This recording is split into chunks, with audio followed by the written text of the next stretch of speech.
was everything. Living in Russia and working for the Post and being utterly absorbed in that story, in that really the most important story by my lights since the end of World War II, was heaven. It was journalistic heaven. Even if you were a moron and did nothing but sit on the stoop of your building, in my case, near Oktyabrskaya Ploshchad, October Square, you could get a couple of stories a day. Seriously, people who hadn't talked for years and years and years suddenly would talk to you and never go away in the best sense possible.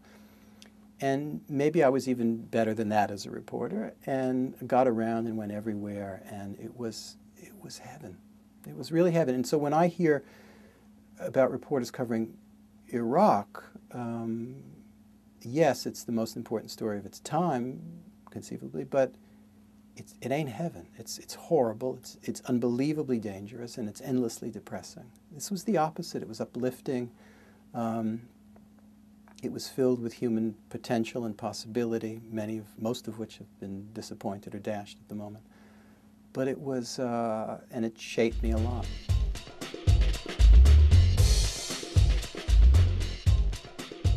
It's really very hard to say, because there were, in '88, clearly the most important story beyond the obvious political Gorbachev-Yeltsin development was Glasnost and the publication of everything from Akhmatova to Sakharov, to the freeing of Sakharov, to publication of Solzhenitsyn and this kind of stuff, which I have a real taste for, and it was extraordinary to see.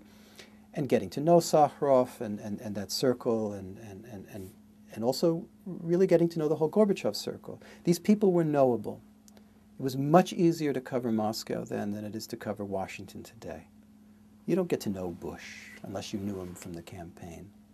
But with a lot of effort, and coming from a place like the Post, you really could know Gorbachev, Yeltsin, Yakovlev, all this entire circle. You could know it at one remove or another.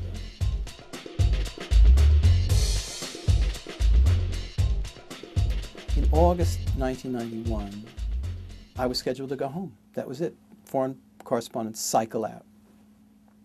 And almost as a goodbye present, I got an interview with Alexander Yakovlev, who had been the kind of liberal Politburo member closest to Gorbachev. By that time, he wasn't there was no Politburo, but he was extremely close to the action, knew everything.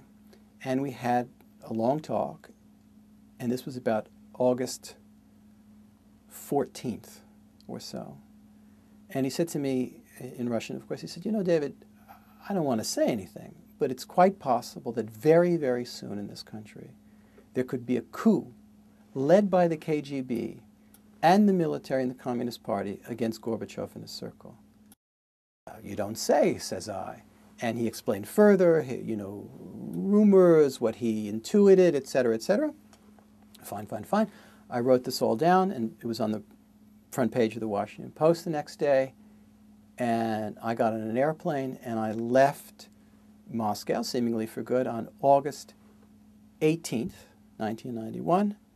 And I arrived in New York, and at around midnight, I turned on the television, and there were tanks chugging down Kutuzovsky Prospect, right past my apartment building.